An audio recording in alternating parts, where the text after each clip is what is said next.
আপনাদেরকে বলবো যে যারা নিরীহ মানুষ আছেন, আগামী দিনে আপনারা আপনাদের আইনগত পদ্ধতিতে যে যে অস্ত্র রাখা যায় বাড়িতে রাখুন।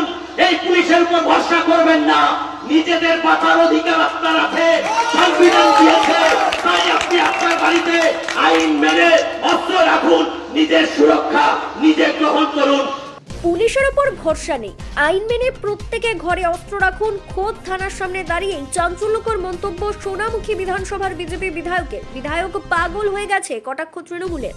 বাঁকুড়া জেলার সোনামুখীতে যোগ্য চাকরিহারাদের উপর পুলিশের লাঠিচার্জের প্রতিবাদে থানার সামনে বিজেপির বিক্ষোভ কর্মসূচি ছিল। সেখানেই বক্তব্য রাখছিলেন সোনামুখী বিধানসভার বিজেপি বিধায়ক দিবাকর ঘরামি। বক্তব্য রাখতে গিয়ে তিনি বলেন, পশ্চিমবঙ্গের পুলিশের উপর ভরসা নেই। সাধারণ মানুষের উদ্দেশ্যে বলছি, আপনারা আইন মেনে প্রত্যেকেই ঘরে অস্ত্র রাখুন। নিজের সুরক্ষা নিজের রাখুন, এই পুলিশ আপনাকে সুরক্ষা দেবে না। বিধায়কের এই মন্তব্যে চাঞ্চল্য সোনামুখীতে। বিধায়কের এই মন্তব্যের পরিপ্রেক্ষিতে পাল্টা প্রতিক্রিয়া তৃণমূলের দাবি, বিধায়ক পাগল হয়ে গেছে। শান্ত বাংলাকে অশান্ত করার চেষ্টা বিজেপি। এটা পশ্চিমবাংলা, এখানে অশান্ত করার চেষ্টা করলে মুখ্যমন্ত্রী আছে। দিবাকর বাবুদের কাজই অস্ত্র নিয়ে কাজ করা। অশান্তির আরেক নাম বিজেপি। বাংলায় একটা প্রবাদ আছে, ছাগলে কি না খায় পাগলে কি না বলে।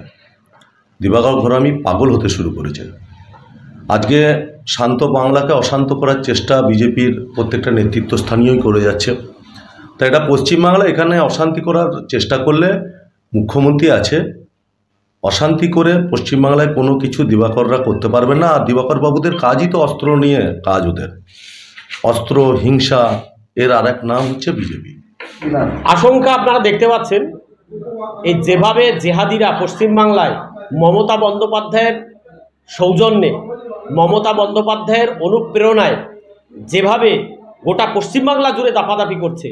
সিএ বিল পাশ হয়েছিল, তখন এরা আন্দোলনের নাম করে সরকারি বেসরকারি সম্পত্তি ভাঙচুর করেছে। এখন আবার দেখছি ওয়াকফ বোর্ডের বিল পাশ হয়েছে, তো সেই ওয়াকফ আইন পাশ হওয়ার কারণে সেখানে প্রতিবাদ করছে। যারা একজন গরিব মানুষ লরি চালিয়ে খায়, সে লরি চালিয়ে যাচ্ছে রাস্তা দিয়ে, তার লরিটা ভেঙে, এটা কোন আন্দোলন, কোন গণতন্ত্র? এটা মমতা বন্দ্যোপাধ্যায় করাচ্ছে পশ্চিমবাংলায়, মমতা বন্দ্যোপাধ্যায়ের নির্দেশে হচ্ছে। তাই এই পুলিশ দলদাসে পরিণত হয়েছে। মমতা বন্দ্যোপাধ্যায়ের কথা শুনে কাজ করবে, জেহাদির আন্দোলন করলে তার প্রতিবাদ করবে না, সাধারণ মানুষকে কেস দেবে, জেলে পুরবে। তার জন্য, সাধারণ মানুষের সুরক্ষার জন্য এই কথা বলতে আমরা বাধ্য হয়েছি।